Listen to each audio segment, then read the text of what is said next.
देश भर के किसान दिल्ली बॉर्डर पर धरना दे रहे हैं। कृषि बिल को लेकर लगातार चल रहे धरने पर सरकार का कहना है कि विपक्ष सरकार और किसान के बीच बातचीत नहीं होने दे रहा है, किसान को गुमराह कर रहा है। लेकिन कांग्रेस सहित अन्य विपक्षी पार्टियों का कहना है कि सरकार ने जो कानून लाया है वो कहीं न कहीं किसानों के हित में नहीं बल्कि उनके लिए बहुत बड़ा अभिशाप साबित होने वाला है।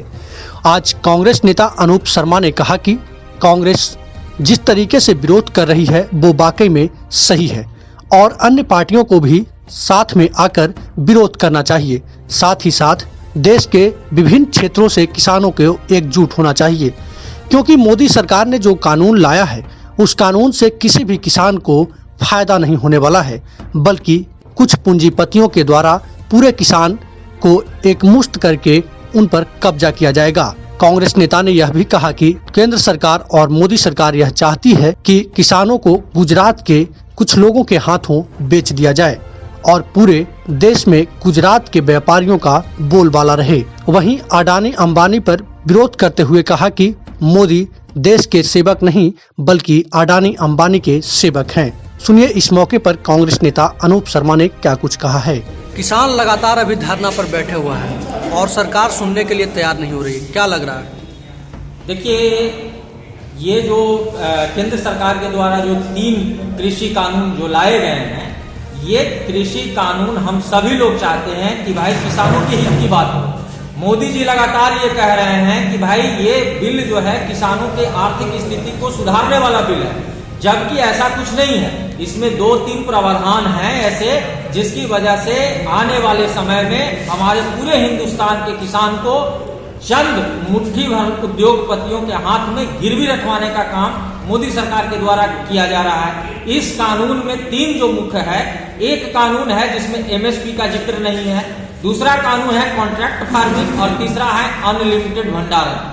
ये तीनों ऐसे बिल हैं जिससे क्या होगा, कॉन्ट्रैक्ट फार्मिंग के माध्यम से अगर किसान को कोई समस्या आती है तो उस समस्या का निदान किसके पास लेकर के जाएगा, कंप्लेंट डीएम तक। और डीएम किसका होता है, राज्य सरकार का होता है। तो हम लोग चाहते हैं और किसान चाहते हैं कि इसमें किसान को ये अधिकार मिले कि अगर कॉन्ट्रैक्ट फार्मिंग के जरिए अगर किसानों की जमीन को कोई बाजबरदस्ती हड़पना चाहता है, उसको बंधित रखना चाहता है, तो वैसी स्थिति में किसान अपनी आवाज को न्यायालय के समक्ष रखे। लेकिन न्यायालय में जाने का इस कानून के अंदर में प्रावधान नहीं है।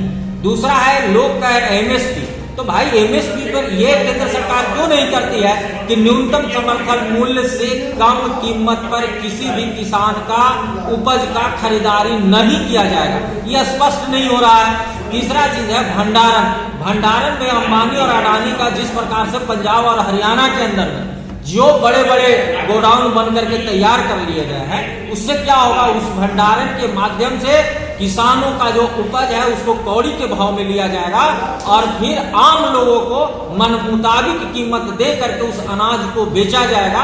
इसलिए ये बड़े बड़े भंडारण का गोडाउन जो है अंबानी और अडानी का पंजाब के अंदर में, हरियाणा के अंदर में पूरी तरह से कंप्लीट हो चुका है। तीसरी कानून की अगर हम बात करते हैं, हमारे यहाँ छोटे छोटे किसान, हमारे यहाँ तो डायरेक्ट जो है सो कि एफसीआई के माध्यम से क्रय भी नहीं होता है, पैक्स के माध्यम से होता है। आप लोग भी बताइए कि पैक्स के माध्यम से कितने % किसान का अनाज जो है खरीदनी होता है। हम लोग तो पहले छोटे बिहार के किसान को फिलहाल समझ में नहीं आ रहा है। बिहार के किसान बहुत छोटे छोटे किसान है और ये सारा सिस्टम जो है पहले से यहाँ की सरकार खत्म कर चुका है। इसलिए लोगों को समझ में नहीं आ रहा है कि आखिर इस कानून का इतना विरोध क्यों हो रहा है। भाई विरोध हो रहा है, मोदी जी कह रहे हैं कि हमने मार्केट ओपन कर दिया, अपना कृषक कोई भी गेहूं चावल है पूरे हिंदुस्तान के अंदर कोई भी मंडी में जाकर के बेचना चाहेगा।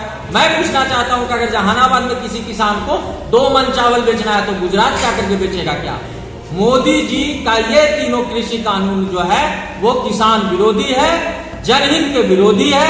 मोदी जी ये कानून पास करवा करके पूरे हिंदुस्तान के किसान को गिरवी रखवाना चाहते हैं अडानी और अंबानी के हाथ में, जबकि हम लोग ऐसा नहीं चाह रहे हैं। इसलिए हम इस बिल का हम विरोध में हैं। सुप्रीम कोर्ट ने भी इसको जो है सो भी लटका दिया है बाय जबरदस्ती। क्या अब विरोध और तेज होगा?